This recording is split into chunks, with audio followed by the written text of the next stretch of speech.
I'm Sal Casenta, and you're watching Abstract Essay! Yes, another week, another great episode.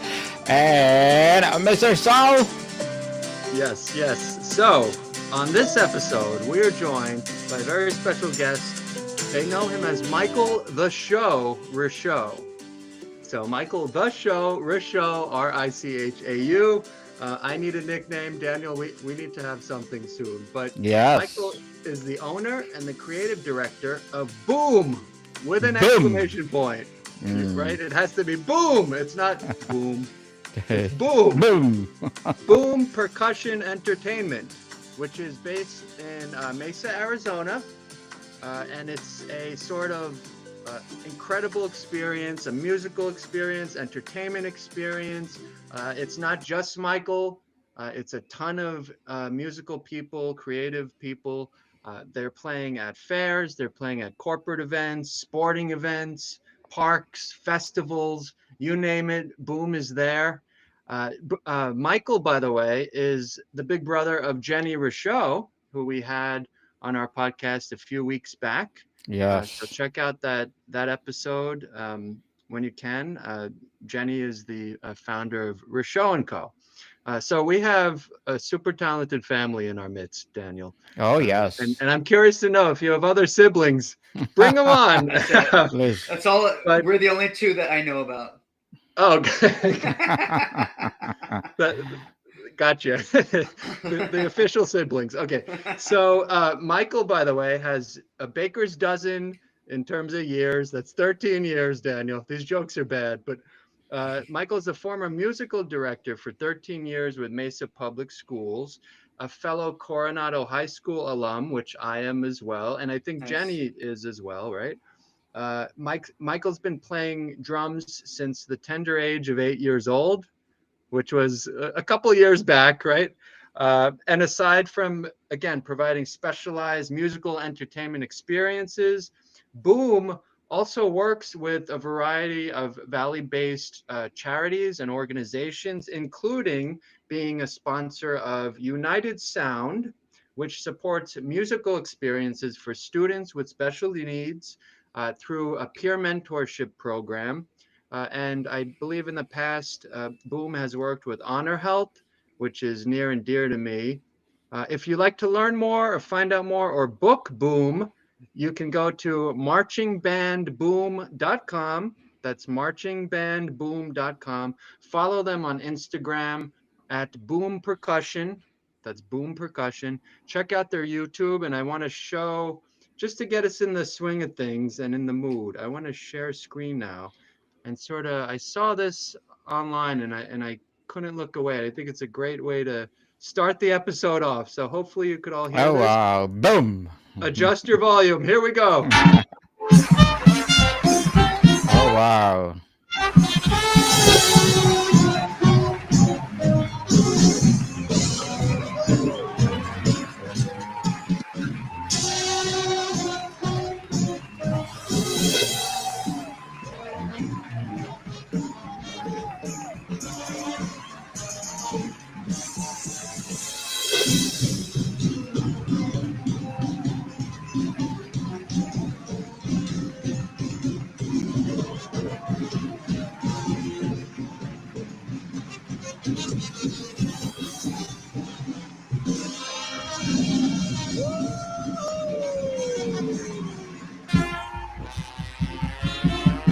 And I could keep going and going, but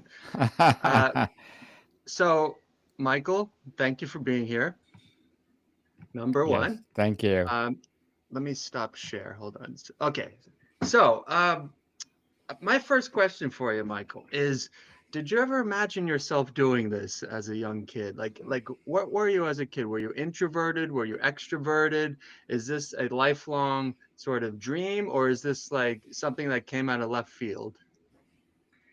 That's a good question. I definitely have an answer for you there. I first want to start by saying I know I gave you some resources to kind of start off with. I don't know if I gave you all that information, but you definitely did your homework here to kind of give the whole like introduction here. So thanks for preparing all that. Yeah, no, that's a great question. I ever since I was a just a real young kid, my parents would listen to rock music on the radio, and we're talking the 1980s.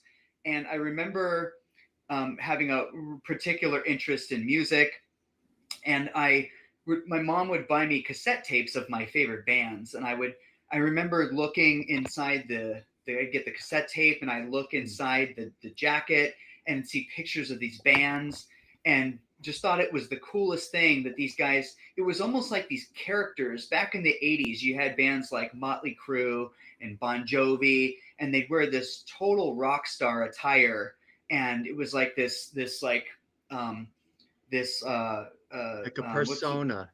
Yeah, like a character or persona. It was like this next level kind of thing. It wasn't they were. It was more than the music. It was about these people being these characters, and it was entertainment. The entertainment factor for the people, for the listeners, for the fans, and I've always kind of been attracted to that. Um, Ever since I was in like first grade, my mom bought me my first Bon Jovi cassette, and I would look at the costumes that they would wear, like these leopard print tight spandex pants, and I wanted them. I wanted to wear them, and like I was Yeah. like, where do they buy these clothes? I want to own the pants like this. When we walked through Yeah, you Sears, can't get that at Macy's. I don't know. You no, know. we'd walk through Sears going to Los Arcos Mall. I don't know if you remember Los Arcos Wow. Oh my Mall. gosh. You I know, we'd miss walk that mall dearly. Anyway. we'd walk through Sears, and I'd be like, they don't sell this kind of stuff over at Sears, you know. Yeah. But it was that whole thing that I was just drawn to, this presence, this performance aspect of that went beyond the music, and it's just the whole experience. And so I've always kind of been into that ever since I was a young kid. Um, and there was so as I've grown up, I've always kind of wanted to be that, and I always felt like the question about the introvert extrovert thing, that's interesting, because I would say in general I tend to be pretty introverted around people maybe I don't know so well, or that I haven't met before. But when I get in my comfort zone, which is playing the drums, I feel like I'm this circus monkey all of a sudden. And I want to put on a show for everybody. And I just want to be the center of attention, almost kind of like, hey, everybody, look at me. So I'm an introvert sort of off the stage and an extrovert on the stage. But when my parents Interesting. decided that I had this particular interest in music at the age of 8, they decided that they would invest in some kind of music lessons for me. And I said, we want to pay for music lessons. Have you thought about an instrument that you want to play? And I said, yeah, I'm pretty sure I want to play the drums. And they're like, you sure you don't want to do guitar or something? And I was like, yeah, I'm definitely positive I want to play the drums. And so I started taking private drum lessons in third grade, the year before you could start band in school. So I always played in the school band programs, fourth grade through 12th grade. And I always felt like I was kind of at least one step ahead of the game as far as what everybody else was learning, because I was also taking private lessons on the side. But the entertainment factor of music, as I experienced as a kid, definitely influenced me as an adult, and plays into what I do now professionally, trying to give people, patrons, attendees at events, that same experience, that same, um, you know, entertainment value that goes beyond just the music.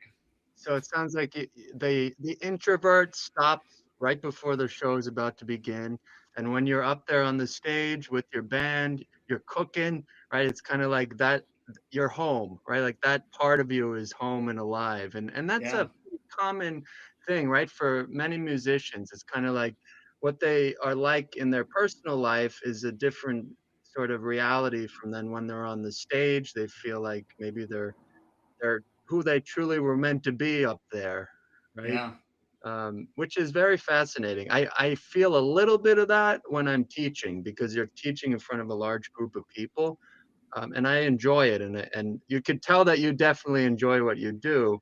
I want to also ask, how do you know when your band and when you are cooking? Like, is it the audience? Is it the energy of the audience? Is it the choreography? Because looking at that video looks like you practiced a hell of a lot, right? Everything's got to be sort of, it's a study of perfection, right? And so, how do you know when you're up there if you're cooking or not? The big answer, that's a great question. The big picture answer to that is the interaction that you're getting from your attendees, from your audience. And it's, you can practice, you can be a very, as far as I'm concerned, the way I look at entertainment is, um, you know, as artists, whether we're visual artists, you know, whether it's in the form of music, we train ourselves to get to this extremely high level. But when we're actually performing or creating for people, as from my experience as a musical entertainer, the high level of precision that we've prepared for isn't necessary usually.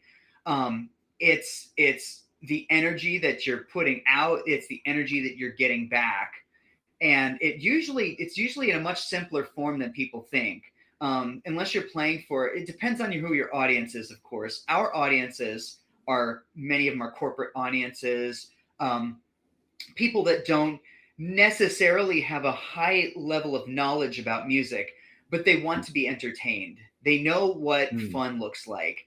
And it doesn't have to be complicated, it doesn't have to be difficult to create a good time. In fact, it usually doesn't create a good time if it's something that's too complex or overly difficult. People tend to react more to something that's simple. We can dance around and have fun with the attendees. They're Yeah. having fun back. So that's really where that energy is kind of given back and forth when we can have a good time together. If that makes sense, if that answers your question. Yeah, so I would assume every concert, even if you might have the same set list or whatnot, it's going to be a unique experience every time, right? Because again, that what you're talking about, that dialogue that you have with the audience could allow for spontaneous moments to erupt, and then you sort of just go with it, right? That Yeah, that's probably and the greatest experience. going with it is something that's really important to be able to do, and it comes at a higher level when you become more proficient and more comfortable with yourself as an artist and a performer. You know, not all beginner entry level people in the art are going to maybe feel comfortable with that, but it's once you develop that base level of proficiency on your instrument or your craft, that you can pivot and make adjustments and still do the performance, but interact at a higher level Yeah. while you're still performing. So it's, you're not thinking about what you're doing as much, you're thinking about the interaction with your audience that way. It's like what they say with, I always compare it to a great actor, right? They know the script backward to forward, right? They know it. They know every word, but then they're free to then improvise and change it Right. because they know it in the first place. And you've been knowing it since you were 8, right? So that's great. I want to ask you also about your charitable work that you and Boom have been involved with. So you've been involved with United Sound. You've been involved with Honor Health. How important is it for the arts in general to give back? Well, yeah, it's I mean, we work with, you know, we're so visible in the community, you know, and there's so many different ways that we can help. With Honor Health, that was during COVID, and there were so many medical professionals um, that were working so hard and overtime during that time in you know, risky situations and dangerous settings, and you know, there were so Yeah. many questions that we didn't know about the virus, and but still people had to be there to help care for other people. And we thought it was really important to kind of reward them with a little bit of some kind of, you know, appreciation. So we went out to an Honor Health location. We had a good friend, Steve Suggs, that had works for Honor Health and was able to help make that connection Nice. happen. So that was something that we're really proud of during COVID. United Sound is an organization I'm familiar with Julie Duty, the founder of the organization. She was actually a student teacher for my band program when I was in high school. So we go way back. She created this organization. And as a music teacher, a former music teacher, I find it really important for everyone to have access to music. And the way that the current music programs are set up in schools, there's a high level of focus on the competitive nature of it. And in my opinion, not maybe enough on the educational aspect, in the sense that all students should be included.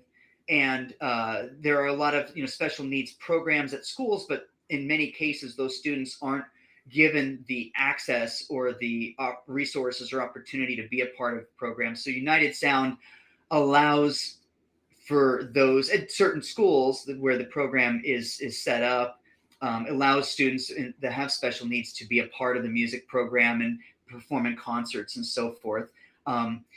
Music is a powerful thing, it can entertain, but it's also something that's very therapeutic for people as well to perform. As as an artist yourself, it's like we create art, maybe commissions for people, but we also need it for ourselves because it fulfills us. It's who we are. We need it to create and contribute to the world. Yeah, 100%. And it's also our chance to react to the world and say something, right? Through our sort of gifts. I do want to ask you, as you were a musical educator, and you were also a percussionist and drum soloist with Disney for a while. Is that accurate or?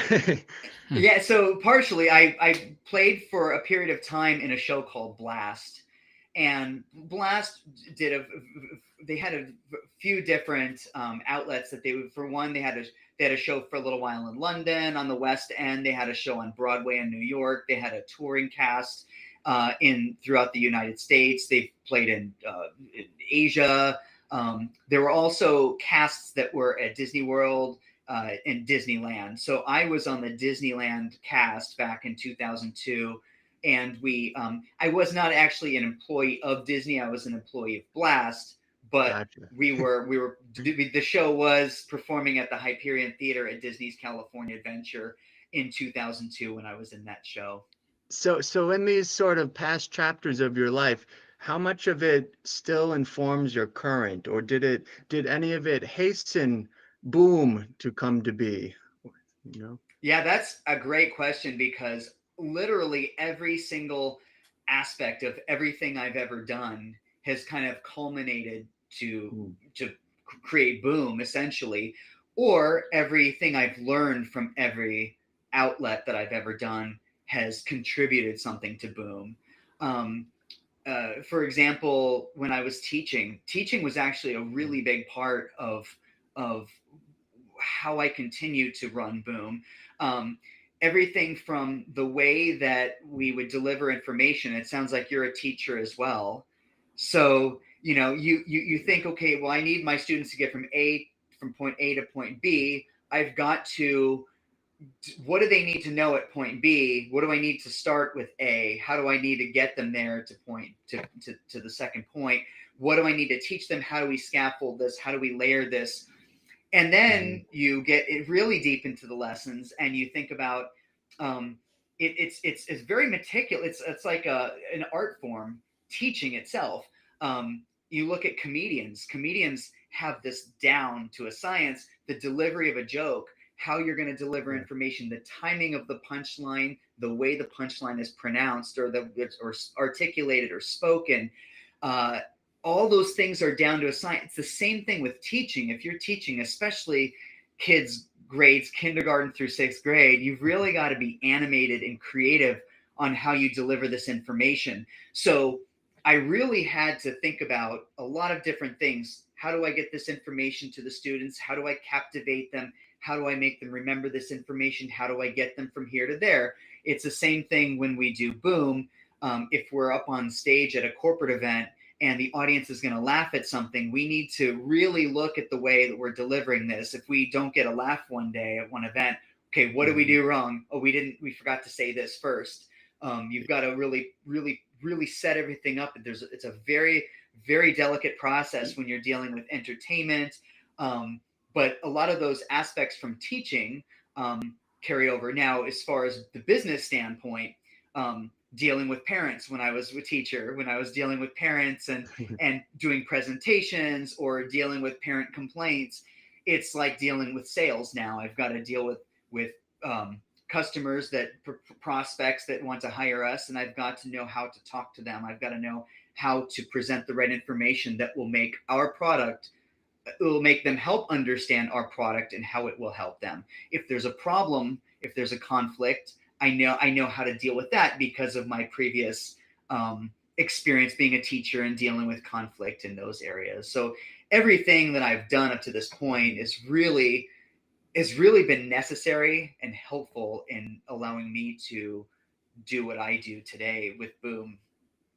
It's an unfolding story. It's continuing, and everything you just said is sort of getting back to that perfectionism that I'm talking about. Like all of the behind the scenes things that need to work in order for the show to go on and be as flawless as it is. We're talking with Michael the Show Richau. Again, check out marchingbandboom.com. Follow Boom on Instagram at Boom Percussion. Daniel, do you have any questions for Mr. the Show Richau? Yes. Boom. Which artists or genres influence your early style, and how has your sound evolved over time?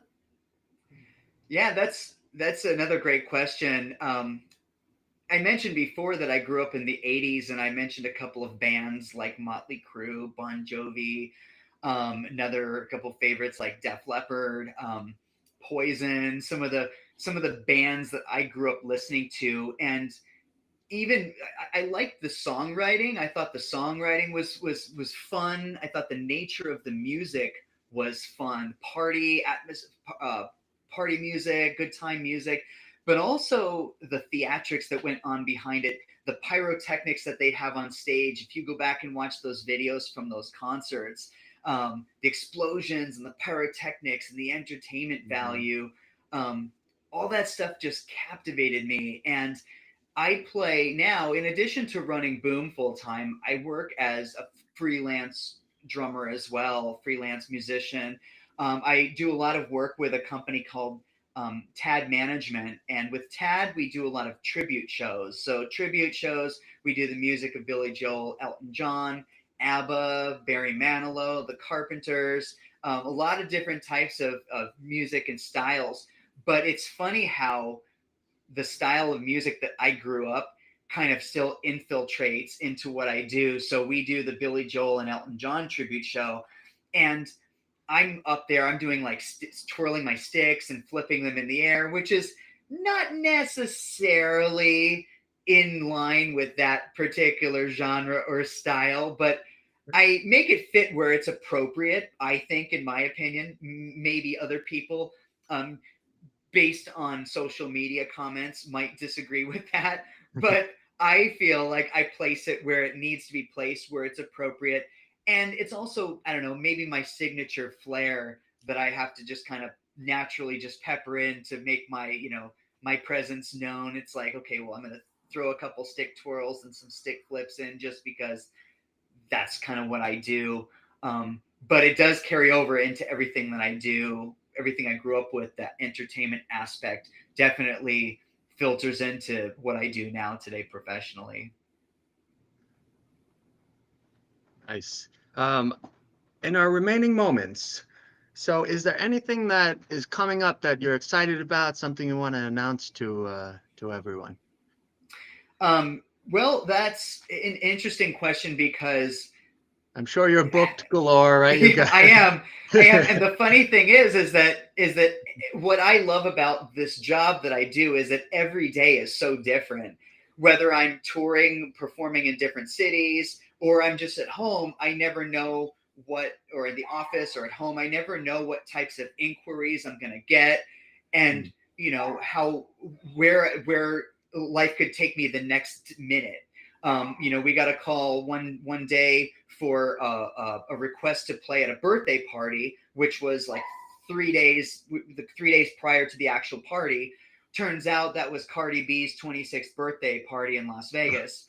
So Nice. in 3 days time, we put together a 14-piece marching band and created a custom arrangement of one of her songs, did the event. So things can just completely spiral out of, your plans can totally change. But that's what I love about this line of work.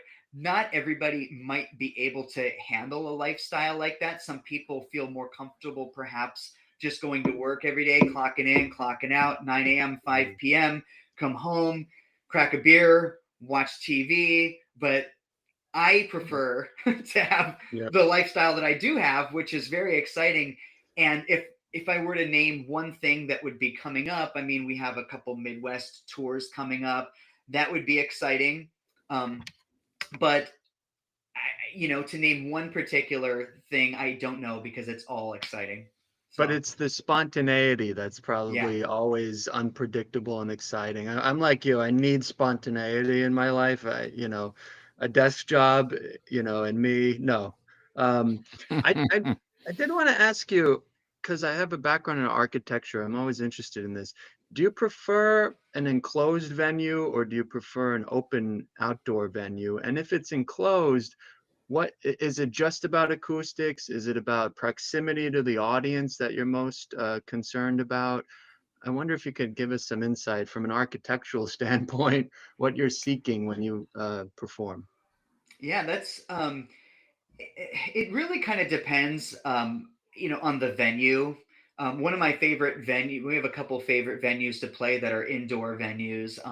One is Wild Horse Pass Casino, the theater. I can't remember what the theater is over there. It's an indoor venue, but it's just an amazing venue to play in. I there's a theater that's in Wisconsin. I can't remember the Fireside Theater. I can't remember where it is in Wisconsin, what the city is, but it's in the Round. So it's a stage where we play in the Round. We play there with the Billy Joel and Elton John tribute show. The pianos are on this revolving centerpiece in the stage, which goes around in a circle, and the band set up around them. The audience is all around us. So that's sweet. a lot of that's a lot of fun. It's very unique. Basically, I'm a heavy hitting drummer. So if it's inside, if it's a place where I can play loud and nobody's going to be complaining to me that I'm playing too loud, I like it. Outdoor venues are fun because sometimes we'll play like an outdoor festival and maybe a few thousand people. And it's fun because then I can hit hard and loud and everybody's, partying and dancing and stuff. So it's a good time too. So it really depends on the venue. As long as nobody's telling me to turn it down, I don't care where I'm, inside or outside. Michael Richau is with us. Again, check out marchingbandboom.com.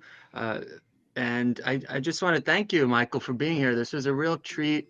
I wish you and urge you only the best, right? I think that the world, especially right now, needs more joy, more celebration, right? So keep it up. You're doing a great thing. You're doing good work.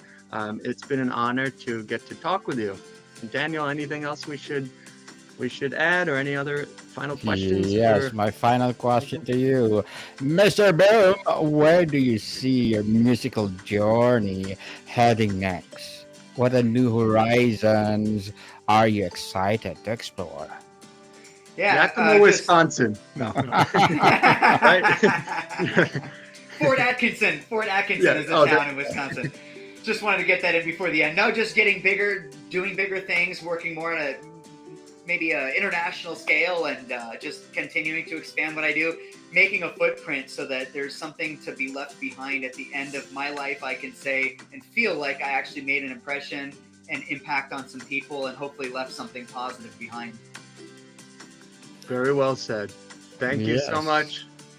Thank you, Michael. Thank you, Daniel. Thanks, guys. Appreciate you having me. Thank you for your legacy to the world.